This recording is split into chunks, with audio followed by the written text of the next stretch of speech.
नमस्कार, PS news पर आप सभी लोगों का स्वागत है। ब्रिटेन में लेबर पार्टी पूर्ण बहुमत में आई। लेबर पार्टी के नेता कीर स्टारमर अब ब्रिटेन के नए प्रधानमंत्री होंगे।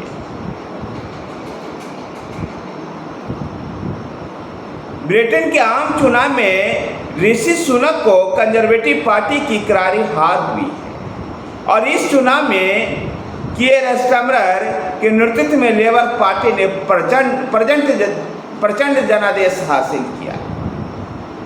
कीर स्टारमर का जिंदगी लाइफ जो है बड़ा स्ट्रगल से रहा। एक पेशे से वकील कीर स्टारमर ब्रिटेन में मौजूदा सबसे बड़े विपक्षी दल लेबर पार्टी के अध्यक्ष हैं। लेबर पार्टी के अनुसार वो जरूरतमंदों को न्याय दिलाते रहे हैं। पूर्वी इंग्लैंड के सरी के ऑक्सडेटेड नामक एक छोटे से शहर में पले बड़े स्टारमर के पिता एक कारखाने में कामगार थे। उनकी माँ एक नर्स थी। उनकी माँ ने जीवन भर एक दुर्लभ बीमारी से संघर्ष किया। वेश्यालय के ऊपर रहते थे। पार्टी के अध्यक्ष बनने के बाद 2020 के चुनाव में करारी हार भी मिली थी, लेकिन फिर भी लेबर पार्टी ने कीर स्टारमर को अध्यक्ष बनाए रखा और 2024 के चुनाव में कीर स्टारमर ने लेबर पार्टी को सत्ता में लेकर किया। आज आकलन इसी बात को करते हैं कि कीर स्टारमर आखिर इंग्लैंड में क्यों उन्होंने प्रचंड जीत हासिल की। आखिर कंजर्वेटिव पार्टी के नेता और भारतीय मूल के ऋषि सुनक जो प्रधानमंत्री थे उनकी कहाँ चूक। तो दूसरी तरफ चर्चा इस बात की भी करेंगे कि लेबर पार्टी के सत्ता में आने के बाद भारत और ब्रिटेन के रिश्ते में किस प्रकार से बदलाव आएगा। क्या भारत और ब्रिटेन का रिश्ता नई ऊंचाइयों को छुएगा। सबसे पहले चर्चा करते हैं ऋषि सुनक के हारने के कारण। कंजर्वेटिव पार्टी जो इंग्लैंड के बहुत मजबूत पार्टी है, उस पार्टी की हार क्यों हुई। साथियों, इससे पहले मैं आपको बता देना चाहता हूँ कि इंग्लैंड का जो पार्लियामेंट्री सिस्टम है लगभग पूरी तरह से भारतीय पार्लियामेंट्री सिस्टम जैसा ही, और कह सकते हैं कि भारतीय संविधान निर्माताओं ने वो इंग्लैंड के पार्लियामेंट्री सिस्टम का ही अडॉप्ट भारतीय पार्लियामेंट्री सिस्टम में किया। लेकिन इंग्लैंड में कोई लिखित संविधान नहीं। इंग्लैंड में सब कुछ परंपराओं के अनुसार चल रहा। इंग्लैंड में मुख्यतः दो ही पार्टियां होती हैं। भारत की तरह मल्टी पार्टी सिस्टम नहीं है, लेकिन पार्लियामेंट्री सिस्टम सेम वही है, लेकिन भारत में मल्टी पार्टी सिस्टम है, जबकि इंग्लैंड में मल्टी पार्टी सिस्टम की परंपरा नहीं है। यद्यपि ऐसा कोई बंधन नहीं है कि वहाँ और पार्टियां नहीं बन सकती, लेकिन देखा जाता है व्यवहार में कि वहाँ पर टू पार्टी सिस्टम ही लगातार काम करता है। ऐसे में इंग्लैंड की दो बड़ी पार्टियां लेबर पार्टी और कंजर्वेटिव पार्टी है, और इंग्लैंड की सत्ता भी लगातार इन्हीं दोनों दलों के हाथों में भी रहती है। इन दिनों अभी कंजर्वेटिव पार्टी के ऋषि सुनक प्रधानमंत्री, जो 2020 में वहाँ का जो चुनाव हुआ था पार्लियामेंट्री का, हाउस ऑफ कॉमन्स का, जो वहाँ की निचली सदन है, ऐसा कह सकते हो कि भारत की लोकसभा है, जिसको वहाँ हाउस ऑफ कॉमन्स के नाम से जाना जाता है। हाउस ऑफ कॉमन्स के चुनाव में कंजर्वेटिव पार्टी को शिकस्त दे करके लेबर पार्टी सत्ता में आई। लेबर पार्टी के सत्ता में आना और कंजर्वेटिव के चुनाव हारना, कंजर्वेटिव के चुनाव यानी ऋषि सुनक को चुनाव हारना, आखिर क्यों वो चुनाव हारे। नेशनल हेल्थ सर्विस का ढांचा चरमराया हुआ था। ये भी चुनाव एक बड़ा मुद्दा था, और ऋषि सुनक के कंजर्वेटिव पार्टी के हार का एक बड़ा कारण साबित हुआ। तो दूसरी तरफ ब्रिटेन की खराब अर्थव्यवस्था एक बड़ा मुद्दा बना हुआ। किसी समय ब्रिटेन के बारे में ऐसा कहा जाता था कि ब्रिटिश राज्य में न सूरज कभी डूबता ही नहीं है। वो ब्रिटिश राज्य आज ऐसे कमजोर हो चुका था कि वहाँ की अर्थव्यवस्था, वहाँ की जो खराब अर्थव्यवस्था थी, एक बड़ा मुद्दा बना हुआ, और उस मुद्दे में ने लोगों का ध्यान कंजर्वेटिव पार्टी से हटा करके लेबर पार्टी की ओर दिया।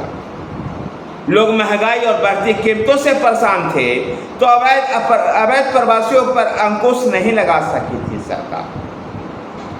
जिस प्रकार से इंग्लैंड में माइग्रेशन हो रहा है, इंग्लैंड में जो बाहर से लोग आकर के बसते हैं, उसके वजह से इंग्लैंड के लोगों को काम धंधा मिलने में चुनौतियां उत्पन्न होती है। ये भी इंग्लैंड में इस चुनाव का एक बड़ा मुद्दा था और लेबर पार्टी के केयर स्टार्मर ने इसको प्रमुख रूप से उठाया भी था और यही हार का कारण भी रहा ऋषि सुनक का। यद्यपि ऋषि सुनक को पूरा कार्यकाल भी नहीं मिला था। जिस प्रकार से वहाँ कंजर्वेटिव पार्टी सत्ता में थी और लगातार राजनीतिक स्थिरता का दौर देखा गया, इससे भी जनता परेशान थी और एक मजबूत सरकार चुनना चाहती। और इंग्लैंड की जनता ने, ब्रिटेन की जनता ने एक मजबूत सरकार लेबर पार्टी के केयर स्टार्मर को दिया है। अब देखना दिलचस्प होगा कि केयर स्टार्मर ब्रिटेन को किस प्रकार से आगे ले जाते हैं और अंतर्राष्ट्रीय राजनीति पर इसका क्या फर्क पड़ता है। केयर स्टार्मर के सामने अगर अंतर्राष्ट्रीय स्तर पर बात करें तो इजराइल फिलिस्तीन युद्ध, रूस यूक्रेन युद्ध और ईरान का मुद्दा प्रमुख रूप से अंतर्राष्ट्रीय चुनौती के रूप में भारत के सामने अगर उनकी चुनौती है तो एफटीए को लेकर के है कि एफटीए किस प्रकार से आगे बढ़ता है। एफटीए पिछले 5-6 महीने से दोनों देशों में होने वाले चुनावों की वजह से टल रहा था। अब जब नई सरकार वहां सत्ता में आएगी तो ऐसी उम्मीद की जानी चाहिए कि आने वाले कुछ ही दिनों में, कुछ ही हफ्तों में जो भारतीय प्रोफेशनल को लेकर के जो एफटीए एक बड़ा मुद्दा रहता है, एफटीए पर चर्चा होगी। कैसे होंगे भारत और ब्रिटेन के रिश्ते।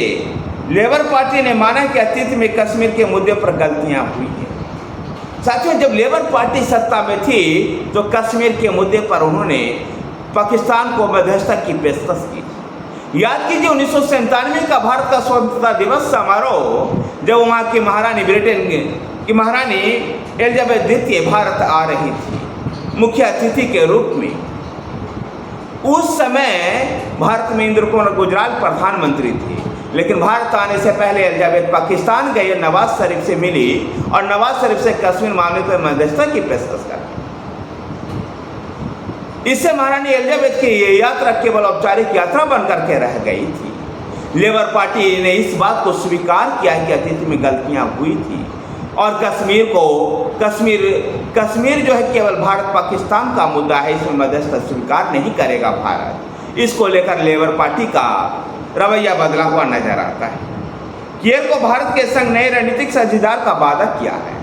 अंतर्राष्ट्रीय परिदृश्य में जिस प्रकार से भारत का उभार हो रहा है, इससे केयर स्टार्मर भी भारत को नजरअंदाज नहीं कर सकते हैं और इसलिए भारत के बढ़ती हुई शक्ति का एहसास उनको भी है। इसलिए उनके वो भारत के संग नए रणनीति पर काम करने का उन्होंने भरोसा दिलाया है।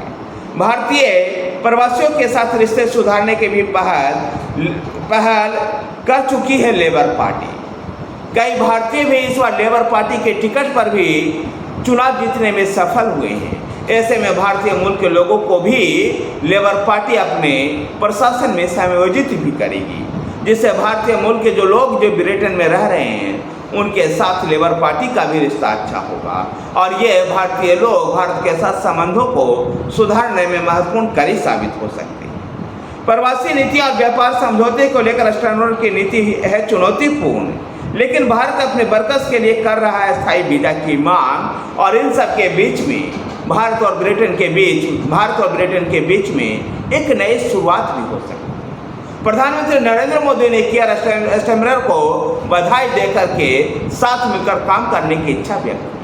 देखना दिलचस्प होगा कि केयर स्टार्मर के नेतृत्व में ब्रिटेन में जो राजनीतिक स्थिरता का दौर था उस पर एक तो लगाम लगेगा और ब्रिटेन में जो आर्थिक स्थिति खराब थी, नेशनल हेल्थ सिस्टम चरमराया हुआ था, इन सबको किस प्रकार से केयर स्टार्मर के नेतृत्व में लेबर पार्टी की सरकार आगे बढ़ाती।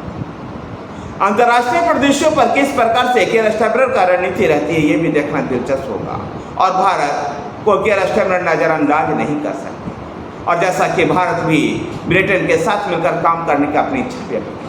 देखना दिलचस्प होगा कि केयर स्टार्मर के नेतृत्व में लेबर पार्टी की सरकार और भारत में नरेंद्र मोदी के नेतृत्व में भारतीय जनता पार्टी और एनडीए की सरकार आखिर दोनों देशों के संबंधों को किस मधुरता के साथ कैसे इसको आगे ले जाती है। धन्यवाद साथियों, वीडियो को लाइक कीजिए, शेयर कीजिए, हमारे साथ बने रहने के लिए हमारे चैनल PS न्यूज़ को सब्सक्राइब कीजिए। धन्यवाद।